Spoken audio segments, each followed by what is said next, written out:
Hello everyone! Yes, tama. Nasa airport ako. After sa successful surprise ang ako na sister nga halin sa Canada para sa amon ginikanan ka sa akong mga utod. Ahay, nakabatsyag ako sang kahisa. So, pues, kahisa una ko, pulian ta ka mo. Hindi gid ako yung magpasupil nga ako lang yung isa nga hindi ka puli. Ya mo, mayo lang gid kay lapit lang ang Australia kag 7.5 hours lang gid nga ako na travel. Nagtulog lang ako sa eroplano pagbugtaw ko Manila na. By the way, pwerte gid ako kaswerte kay jutay lang ang pasahero that time. So may time gid ako nga mag-beauty rest. Kay beauty rest gani, syempre nagdala ako sang facial mask para relax kita sa eroplano kapag abot tayo sa Pilipinas, fresh lang kita. However, kasabay ko sa eroplano ako na brother-in-law in which wala pa nakabalong ako na sisters nga mapuli pa ako. Yes, sisters kay tanan gid sila sa Pilipinas, wala kabalo maliban lang sa ako mga kasabwat. Presenting to you our youngest kag ang mastermind sang tanan si Sir Robas. I can see brother-in-law and his brother, isa lang nga kami kay eroplano kag nakulbaan pa ako basi tupad ko pa sila ay abaw. So kinahanglan sagad-sagad di ako mag-disguise.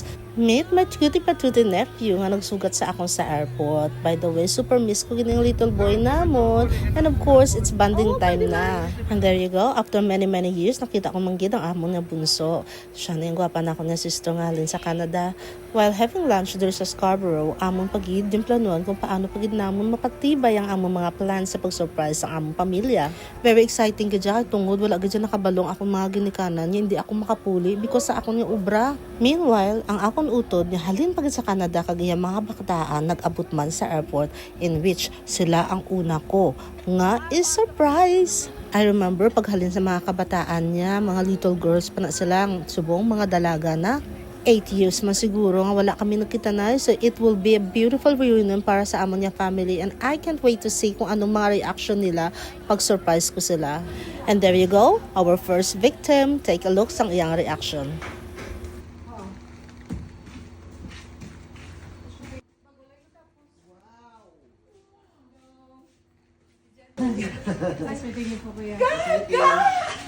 Again, rewind in slow motion.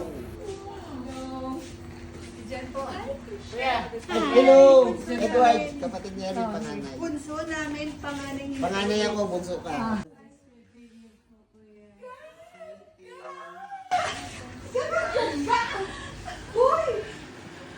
By the way, nabitin ang iyang excitement kay wala pa ako nakita sa akong mga hinablos. So I took this opportunity para i-surprise pagid sila.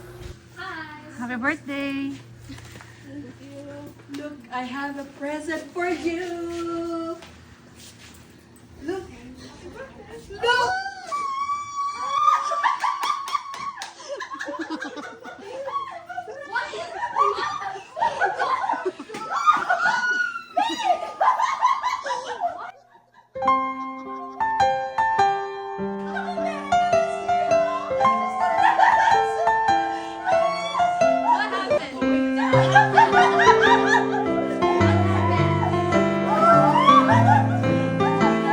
It was heartwarming and it was good seeing them.